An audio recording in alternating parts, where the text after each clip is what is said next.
இஸ்லாமியர் வரலாற்றை பொறுத்தவரையில் அது முகமது நபியால் அறிவிக்கப்பட்ட நாள் முதல் வளர்ச்சியை கண்டுள்ளது. முகமது நபியின் வாழ்நாளிலேயே அது அராபிய தீபகற்பம் முழுவதும் பரவியது. இது தவிர மற்ற பகுதிகளிலும் இஸ்லாம் பரவத் தொடங்கியது. முகமது நபிக்கு பிறகு வந்த ராஷிதுன் கலிப்பாக்கள், உமையா கலிப்பாக்கள், அப்பாசிய கலிப்பாக்கள், உதுமானிய பேரரசு மற்றும் பல இஸ்லாமிய பேரரசுகளின் காரணமாக இஸ்லாம் உலகின் அனைத்து பகுதிகளிலும் பரவியது. முகமது நபியின் மரணத்திலிருந்து 3 நூற்றாண்டுகளுக்கு பிறகு மேற்கே அட்லாண்டிக் கடலில் தொடங்கி கிழக்கே மத்திய ஆசியா வரையான நிலப்பரப்பு இஸ்லாமிய பேரரசின் ஆட்சியின் கீழ் வந்தது. அத்துடன் இஸ்லாமிய நாகரிகம் உலகின் கலாச்சார விஞ்ஞான வளர்ச்சிக்கு பங்களிப்பு செய்வதோடு பல விஞ்ஞானிகளையும் வானியலாளர்களையும் கணித மேதைகளையும் மருத்துவர்களையும் தத்துவ ஞானிகளையும் உலகத்துக்கு தந்தது. மேலும் இஸ்லாமியர் உலகம் தொழில்நுட்பம், பொருளாதாரம், உள்கட்டமைப்பு எனப்படும் சிறந்த வகையில் விளங்கிய பல செயல்களை செய்தது. குர்ஆனை ஓதுதல் ஒரு முக்கிய விஷயமாக இருந்ததன் காரணமாக உயர் எழுத்தறிவு வீதம், அதாவது கல்வி அறிவு இஸ்லாமிய மதத்தில் மக்களிடம் அதிகம் காணப்பட்டது. இந்த காலப்பகுதியில் இஸ்லாத்தின் பொற்காலம் என வரலாற்றில் குறிக்கப்படுகிறது. மத்திய காலத்தின் பிற்பகுதியில் மங்கோலிய படையெடுப்பினால் கருப்பு சாவு என்று வரலாற்றில் அறியப்படும் தொற்றுநோய் பரவலினால் ஏற்பட்ட உயிரிழப்புகளாலும் பாரசீக முதல் எகிப்து வரை பரவியிருந்த இஸ்லாமிய சாம்ராஜ்யம் நலிவடைந்தது. இதனைத் தொடர்ந்தே துருக்கிய ரோமானிய பேரரசின் எழுச்சி ஆரம்பமானது. எனினும் 18-19ஆம் நூற்றாண்டுகளில் பல இஸ்லாமிய சாம்ராஜ்யத்தின் நிலப்பரப்புகள் ஐரோப்பிய வல்லரசுகளின் ஆதிக்கத்தின் கீழ் வந்தன. மேலும் முதலாம் உலகப் போரின் பின்னர் பல நாடுகளாக பிரிக்கப்பட்டன. இதைத் தொடர்ந்து இஸ்லாமிய சாம்ராஜ்யம் 1924ஆம் ஆண்டு முடிவுக்கு வந்தது. 20ஆம் நூற்றாண்டில் இஸ்லாமிய உலகே கம்யூனிசம் போன்ற பல வேறுபட்ட சித்தாந்தங்கள் ஆள்கொண்டிருந்த போதும் 21ஆம் நூற்றாண்டின் ஆரம்பத்திலிருந்து முஸ்லிம் உலகின் அரசியல் விஷயங்களில் இஸ்லாம் முக்கியமான பாத்திரத்தை வகிக்க ஆரம்பித்தது. பேராசிரியர் மஜித் கத்தூரியின் கருத்துப்படி முஸ்லிம்களின் அரசாங்க முறையும் இஸ்லாமிய அரசும் பல கட்டங்களாக வளர்ச்சியடைந்தது. இஸ்லாத்துக்கு முந்தைய அரேபியா என்பது 630ஆம் ஆண்டில் இஸ்லாம் தோன்றுவதற்கு முற்பட்ட காலப்பகுதியை குறிக்கும். மத்திய கால அரேபியாவில் வர்த்தக சமய ரீதியில் முக்கிய இடமாக விளங்கிய ஹிஜாஸ்க்கு தெற்கேயுள்ள பகுதிகளில் குறைஷி என்ற அரபு குலம் அதிகாரமிக்கதாய் விளங்கியது. இந்த குலமே மக்காவில் உள்ள அந்த காலத்தில் முக்கியமான புனித தலமாக விளங்கிய கஃபாவினை நிர்வகித்தனர். முகமது நபி குறைஷி குலத்தில் பனு ஹாஷிம் கோத்திரத்தில் பிறந்தார். முகமது நபிக்கு 610ஆம் ஆண்டிலிருந்து குர்ஆன் இறங்க ஆரம்பித்த போதும் இஸ்லாத்தின் எழுச்சி முஸ்லிம்கள் மக்காவிலிருந்து மதினா என்னும் நகருக்கு குடிபெயர்ந்ததிலிருந்தே ஆரம்பமானது. இந்த நிகழ்வு வரலாற்றில் ஹிஜ்ரா என்று அழைக்கப்படுகிறது. இஸ்லாமிய வரலாற்றின் இந்த நிகழ்வின் முக்கியத்துவம் காரணமாக இஸ்லாமிய நாட்காட்டி ஹிஜ்ரி ஆண்டை மையமாக வைத்தே உருவாக்கப்பட்டது. மக்காவில் முகமது நபி இஸ்லாமிய அரசிற்கான அடித்தளத்தை அமைத்த பிறகு 628ஆம் ஆண்டில் மக்கா குறைஷியர்களுக்கும் மதினா முஸ்லிம்களுக்கும் ஹுதைபியா உடன்படிக்கை எனும் யுத்த நிறுத்த ஒப்பந்தம் கையெழுத்தானது. இதன் காரணமாக 10 வருடங்களுக்கு இரு தரப்புக்குமிடையே சமாதானம் நிலவியது. என்றாலும் குறைஷிகளும் அவர்களோடு கூட்டணி வைத்திருந்த பர்க் கோத்திரமும் முஸ்லிம்களோடு கூட்டணி வைத்திருந்த குஷாக் கோத்திரத்தின் மீது தாக்குதல் நடத்தியதன் காரணமாக இந்த ஒப்பந்தம் முறிவடைந்தது. இதனைத் தொடர்ந்து 630ஆம் ஆண்டிலேயே மக்கா முஸ்லிம்களால் வெற்றி கொள்ளப்பட்டது. 632ஆம் ஆண்டு முகமது நபி மரணமடைந்தார். முகமது நபியின் மரணத்தை தொடர்ந்து இஸ்லாமிய அரசு பல கலிபாக்களால் ஆட்சி செய்யப்பட்டது. அபூபக்ரி சித்திக் 632ஆம் ஆண்டு முதல் 634ஆம் வரை ஆட்சி புரிந்தார். உமர் இப்னு கத்தாப் என்பவர், உதுமான் இப்னு அப்வான், அலி இப்னு அபிதாலிப், சுன்னி முஸ்லிம்கள் இந்த நால்வரையும் நேர்வழி நின்ற கலிபாக்கள் என்று பொருள்படும் கலிபதுர் ராஷிதுன் என்று அழைக்கப்படுகின்றனர். இவர்களின் காலப்பகுதியிலேயே பாரசீகம், எகிப்து, மத்திய கிழக்கு நாடுகள் மற்றும் வட ஆப்பிரிக்க நாடுகள் என்று கைப்பற்றப்பட்டன. மேலும் கலிபா உதுமான் இப்னு அப்வானினால் 650க்கும் 656ஆம் ஆண்டுக்கும் இடைப்பட்ட காலப்பகுதியில் குர்ஆன் முழுமையான புத்தக வடிவில் தொகுக்கப்பட்டது. பின்பு அதன் பிரதிகள் விரிவடைந்து செல்லும் இஸ்லாமிய சாம்ராஜ்யத்தின் பல்வேறு பகுதிகளுக்கும் அனுப்பப்பட்டது. என்றாலும் இஸ்லாமிய சாம்ராஜ்யத்தில் ஏற்பட்ட பிரிவினைகள் இறுதியில் இரு ராஷிதுன் கலிபாக்களும் கொலை செய்யப்பட காரணமானது. இதில் கலிபா இஸ்லாமிய வரலாற்றில் முதலாம் பித்னா என்று அழைக்கப்படும் உள்நாட்டுப் போரிற்கு வழிகொலியது. கலிபா அலியின் மரணத்துடன் ராஷிதுன் கலிபாக்களின் காலப்பகுதி முடிவுக்கு வந்தது. இதைத் தொடர்ந்து 1ஆம் முஆவியா ஆட்சிப்பிடம் ஏறினார். இதிலிருந்து உமையக்காலின் ஆட்சி ஆரம்பமானது. 666ஆம் ஆண்டு அப்துர் ரஹ்மான் இப்னு அபூபக்கரின் மரணத்தை தொடர்ந்து உமையா கலிபா 1ஆம் முஆவியா இஸ்லாமிய கிலாபத்தின் அதிகாரத்தை உமையாக்களின் கீழ் கொண்டு வந்தார். உமையா என்ற பெயர் 1ஆம் உமையா கலிபாவின் முப்பாட்டரான உமையா இப்னு அப்துஸ் ஷம்ஸ் என்பவரின் பெயரிலிருந்து தோன்றியது. உமையாப் பரம்பரையின் தொடக்கம் மக்காவாக இருந்தபோதிலும் திமிஸ்கு உமையா கிலாபத்தின் தலைநகராக விளங்கியது. உமையாக்கள் இஸ்லாத்தின் அரபிகளுக்கு மட்டுமே உரித்தான ஒரு சமயமாக கருதினர். அரபியில்லாத ஒருவர் இஸ்லாம் மதத்தை தழுவ வேண்டுமெனில் அந்த நபர் முதலில் ஏதாவது ஒரு அரபு சமூகத்தின் உறுப்பினராக சேர வேண்டியிருந்தது. மவாலி என்று அழைக்கப்பட்ட அரபில்லாத ஒருவர் இஸ்லாம் மதத்தை தழுவ வேண்டுமென்றால் அந்த நபர் முதலில் ஏதாவது ஒரு அரபு சமூகத்தின் உறுப்பினராக சேர வேண்டியிருந்தது. மவாலி என்று அழைக்கப்பட்ட அரபில்லாத முஸ்லிம்களின் உமையாக்களின் காலத்தில் அரபு முஸ்லிம்களுக்கு சமமாக சமூக பொருளாதார தகுதியை பெற்றிருக்கவில்லை. உமையாக்கள் உச்சகட்டத்தில் இருந்தபோது 5 மில்லியன் சதுர மைல்களுக்கு கூடிய நிலப்பரப்பு அவர்களது ஆட்சியின் கீழ்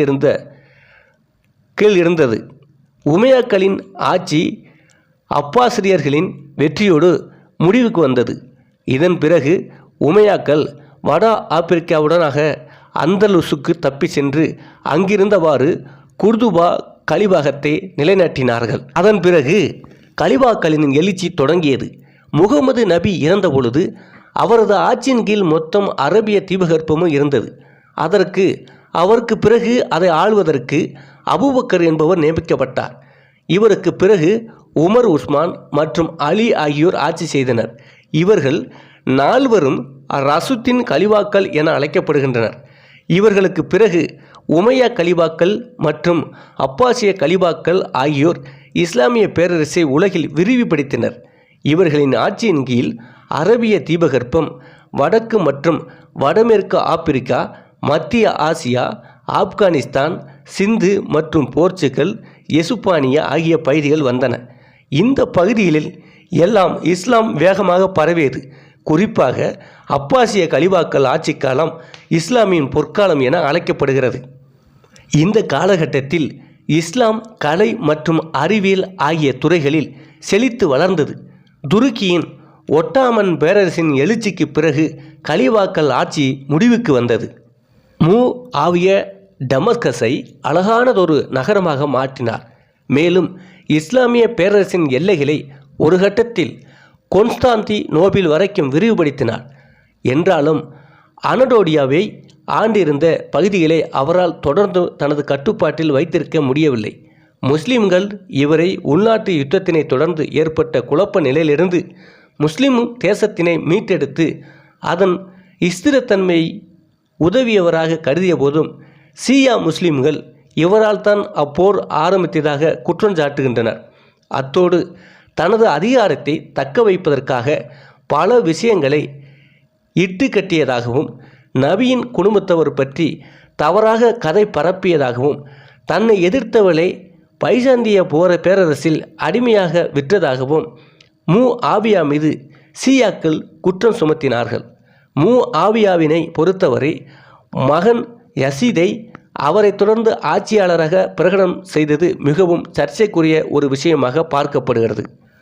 முயாவினை தொடர்ந்து ஆட்சி பீடம் ஏறிய யசீதின் காலப்பகுதியில் முஸ்லிம்கள் பல பின்னடைவுகளை சந்தித்தனர்.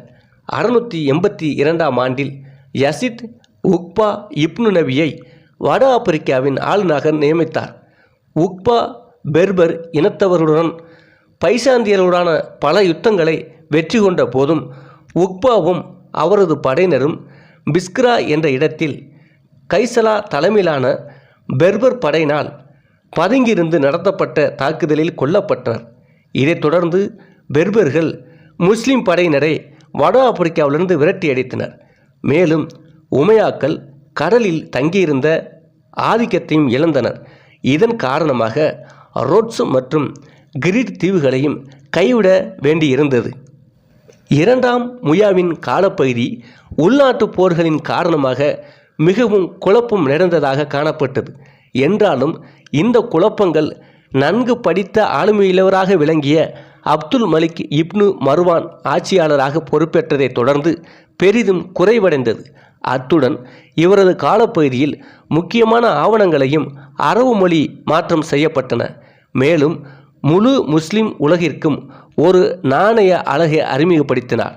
இதன் காரணமாக 692ஆம் ஆண்டு பைசாந்திய பேரரசான இரண்டாம் யஸ்டினியன் முஸ்லிம்கள் மீது போர் தொடுத்தான். செபஸ்டோ போலிஸ் யுத்தம் என்று அழைக்கப்படும் இந்த போரில் அப்துல் மாலிக் இப்னு மர்வானின் படைகள் பைசாந்தியர்களை தோற்கடித்தன. இதன் பிற்பாடு நாணய அலகு முஸ்லிம் உலகின் பிரத்யேகமான நாணய அலகாக உபயோகிக்கப்பட்டு வந்தது. அப்துல் மலிக் முஸ்லிம் உலகின் ஆட்சியை ஸ்திரப்படுத்த இல்லாமல் விவசாயம் மற்றும் வர்த்தகம் என்பவற்றில் சீர்திருத்தத்தை கொண்டு வந்தார். அத்தோடு அரபு மொழியை அரசகர்ம மொழியாக்கினார். மேலும் கிரமமான தபால் சேவையும் இவரால் ஆரம்பித்து வைக்கப்பட்டது. இரண்டாம் வலீத் எகிப்து மற்றும் பைசாந்திய பேரரசுகளின் பகுதிகளை மீளவும் கைப்பற்றியதோடு வட ஆப்பிரிக்காவின் மேற்கு பகுதி மற்றும் கார்தேஜ் ஆகிய நிலப்பரப்புகளை தனது கட்டுப்பாட்டில் கொண்டு வந்தார். மேலும் தாரிக் இப்னு சியாத் தலைமையிலான முஸ்லிம் இராணுவம் ஜிப்ரோல்டர் நீரிணையை கடந்து ஸ்பெயினை கைப்பற்ற ஆரம்பித்தது. ஸ்பெயினின் விஸ்கொத் இன ஆட்சியாளர்கள் லிஸ்பன் நகரத்தின் வீழ்ச்சியுடன் முழுதாக முஸ்லிம்களால் தோற்கடிக்கப்பட்டனர். அதேவேளை முகமது இப்னு காசிம் தலைமையிலான முஸ்லிம் படை இந்து குஷ் வரையிலான கீழத்திய நாடுகளை வெற்றி கொண்டது.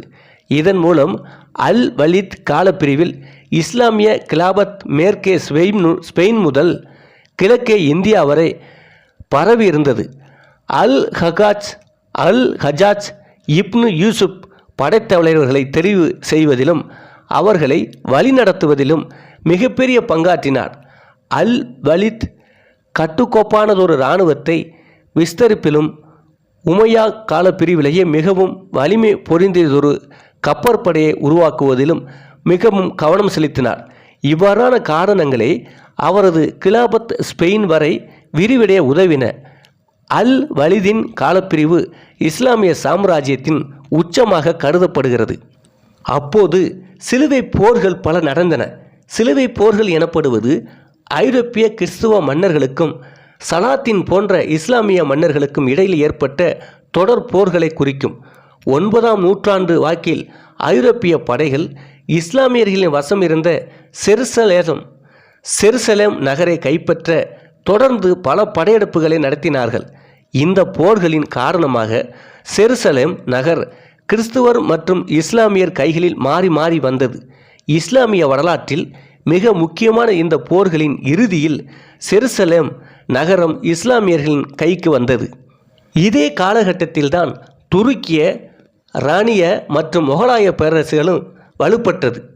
அப்பாசிய கலிபாக்களின் இறுதி காலத்தின் எழுச்சியற்ற துருக்கியர்கள் அவர்களின் அநேக பகுதிகளை கைப்பற்றினர். இதன் பிறகு இஸ்லாம் மதத்தை ஏற்ற அவர்கள் ஒட்டாமன் பேரரசு என்ற பேரரசை ஏற்படுத்தினர். தங்களையும் கலிபாக்கள் என அழைத்து கொண்ட இவர்களின் ஆட்சியில் இஸ்லாம் மிக வேகமாக பரவியது. இவர்களின் ஆட்சி முதலாம் உலக யுத்தம் வரை தொடர்ந்தது. அதே சமயம் 16ஆம் நூற்றாண்டு வாக்கில் பாரசீக பகுதிகளில் சியா இஸ்லாம் பிரிவை சேர்ந்த ஷா மன்னர்களால் சியா பேரரசு தோற்றுவிக்கப்பட்டது. இந்த பேரரசு சுமார் 2 நூற்றாண்டுகள் வரை பாரசீக பகுதிகளில் கோலோச்சியது. இதேபோல இந்தியாவில் துருக்கிய மங்கோலிய இனத்தைச் சேர்ந்த பாபர் என்பவரால் முகலாய பேரரசு நிறுவப்பட்டது. 18ஆம் நூற்றாண்டு வரை தொடர்ந்த இந்த பேரரசு ஆங்கிலேய காலனி ஆதிக்கத்தின் காரணமாக முடிவுக்கு வந்தது. இது தவிர பல சிறிய மற்றும் குறுகிய கால இஸ்லாமிய அரசுகள் இந்த பகுதிகளில் ஆட்சியை அமைத்தன. மேற்கூறிய இந்த இஸ்லாமிய பேரரசுகள் காரணமாக தெற்காசியா பகுதிகளில் இஸ்லாம் மதம் பரவியது. இந்த பேரரசுகளால் மட்டும் அன்றி வியாபாரிகள் மற்றும் போதகர்கள் மூலமாக இஸ்லாம் மதம் பரவியது. 2ஆம் உலகப் போருக்கு பிறகு பல புதிய நாடுகள் உதயமாகின. அவ்வாறு உருவான ஒரே நாடே இஸ்ரேல் ஆகும். இது பிரிட்டானிய பேரரசின், அதாவது ஆங்கிலேயர்களின் ஒரு பகுதியான பாலஸ்தீனத்தில் அமைக்கப்பட்டது. யூதர்களுக்காக அமைக்கப்பட்ட இந்த நாட்டினால் பூர்வீக பாலஸ்தீனியர்களின் நாடாளும் உரிமை பறிபோனது. இதன் காரணமாக பாலஸ்தீனிய விடுதலை இயக்கங்கள் தோன்றின. யாசர் அரபாத் போன்றவர்கள் தலைமையில் தோன்றிய இந்த இயக்கங்கள் பின்னாளில் நடைபெற்ற இஸ்ரேலிய இராணுவ தாக்குதல் மற்றும் அல் அக்ஸா மசூதி நெருப்பு வைத்து கொளுத்தப்பட்டது காரணமாக தீவிரவாத இயக்கங்களாக மாறின.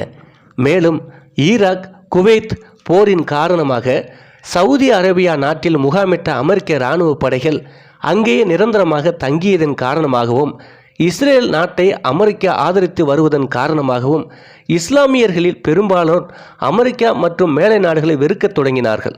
இதன் காரணமாகவும் அல்-கொய்தா போன்ற தீவிரவாத இயக்கங்கள் தோன்றின. இந்த இயக்கங்களின் காரணமாக இஸ்லாம் ஒரு தீவிரவாத மதம் போன்ற தோற்றம் பெற்றது. இருப்பினும் ஆசிய, ஆப்பிரிக்க நாட்டு இஸ்லாமியர்களின் வியாபார பெயர்வு காரணமாக புதிய பகுதிகளிலும் இஸ்லாம் பரவுகின்றது. இதை தவிர பொருளாதார மற்றும் கல்வியின் பொருட்டு புலம்பெறும் இஸ்லாமியர்களின் காரணமாக மற்ற மேற்கத்திய நாடுகளிலும் இஸ்லாம் மதம் பரவுகின்றது. தற்போது 2020ஆம் ஆண்டில் உலகில் ஏறக்குறைய 200 கோடி மக்கள் இஸ்லாமிய மதத்தை பின்பற்றுகின்றனர். மொத்தம் உலக நாடுகளில் 50 நாடுகளில் இஸ்லாமியர்கள் பெரும்பான்மையாக வசிக்கின்றனர். மொத்த மக்கள் தொகையில் 20% முஸ்லிம்கள் அரபு நாடுகளில் வசிக்கின்றனர். கண்டங்கள் வரிசையில் ஆசிய கண்டத்தில் அதிக இஸ்லாமியர்கள் வசிக்கின்றனர். மேலும் இதுவே உலகின் 2வது பெரிய மதமாக இருக்கிறது.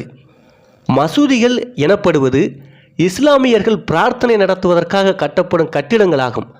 இவை அனைத்தும் சவுதி அரேபியா நாட்டில் உள்ள மெக்கா நகரில் கட்டப்பட்டுள்ள புனித கபாவை நோக்கியே கட்டப்படுகின்றன. இவை பிரார்த்தனை நடத்துவதற்காக மட்டுமன்றி மக்கள் சந்தித்து தங்களது பொது பிரச்சனைகளை பேசுவதற்கும் இஸ்லாமிய கல்வியை கற்பதற்கும் உதவுகின்றன. 7ஆம் நூற்றாண்டு வரை பொதுவாக அரேபிய பாணியில் மட்டும் கட்டப்பட்டு வந்தன மசூதிகள் இன்றைய நாட்களில் மற்ற கலாச்சார அமைப்புகளின் முறையிலும் கட்டப்பட்டு வருகின்றன. இஸ்லாமியர் நாள்காட்டி சந்திரனை மையமாக வைத்து கணக்கிடப்படுகின்றது. உமர் காலத்தில்தான் இஸ்லாமிய நாள்காட்டி முறை அறிமுகப்படுத்தப்பட்டது. கிபி 622ஆம் ஆண்டு மக்காவிலிருந்து மதினா நகருக்கு முகமது நபி தப்பி சென்ற நிகழ்ச்சி ஹிஜ்ரத் என அழைக்கப்படுகின்றது. இந்த நாளில் இருந்தே இஸ்லாமிய வருடங்கள் கணக்கெடுக்கப்படுகின்றன. இதை முன்னிட்டே இஸ்லாமிய வருடங்கள் ஹிஜ்ரி என அழைக்கப்படுகின்றன. 30 வருட சுற்றுமுறையை அடிப்படையாக கொண்ட இஸ்லாமிய வருட முறை 354 நாட்களை கொண்ட 19 சாதாரண வருடங்களையும் 355 நாட்கள் கொண்ட 11 லீப் ஆண்டுகளையும் கொண்டது. இஸ்லாமிய பண்டிகைகள் அனைத்துமே இஸ்லாமிய ஹிஜ்ரி முறையையே பின்பற்றி கொண்டாடப்படுகின்றன. இஸ்லாமியர்களின் முக்கியமான பண்டிகைகளான தியாக பெருநாள், அதாவது பக்ரீத், ஈத் அல் உல்ஹா மற்றும் நோன்பு பெருநாளான ரமலான் ஆகியவை முறையே துல்ஹஜ் 10ஆம் நாளும், ஷவ்வால் முதல் நாளும், ரமலான் கடைசி நாளும் கொண்டாடப்பட்டு வருகின்றது. பல உலக நாடுகளில் வாழுகின்ற இஸ்லாமியர்கள் பல போராட்டங்கள், பல எதிர்ப்புகள் என இருந்தாலும் இந்தியாவில் வாழும் முஸ்லிம்கள் சகோதரத்துவத்துடன் வாழுகின்றனர். குறிப்பாக தமிழ்நாட்டில் முஸ்லிம்கள் இணக்கத்தோடும் உறவுகளோடும் மத ஜாதி வேறுபாடுகளின்றி அண்ணன் தம்பிகளாக, மாமன் மச்சானாக பழகக்கூடிய கலாச்சாரமும் தமிழகத்தில் வலுப்பெற்று வருகிறது. இன்று இஸ்லாமியர்கள் மனித நேயத்துடன் நல்ல மனிதர்களாகவும் அரசியலிலும் பக்குவப்பட்டவர்களாகவும் இந்தியாவில் குறிப்பாக தமிழ்நாட்டில் பொருளாதாரத்திலும் கல்வியிலும் அரசியலிலும் ஏன் சினிமா துறையிலும் உயர்ந்த நிலையில் புகழின் உச்சத்தை எட்டி வளர்ந்து கொண்டிருக்கிறார்கள், வாழ்ந்து கொண்டிருக்கிறார்கள். மீண்டும் ஒரு வரலாறோடு சந்திப்போம். சேனலை சப்ஸ்கிரைப் செய்து கொள்ளுங்கள்.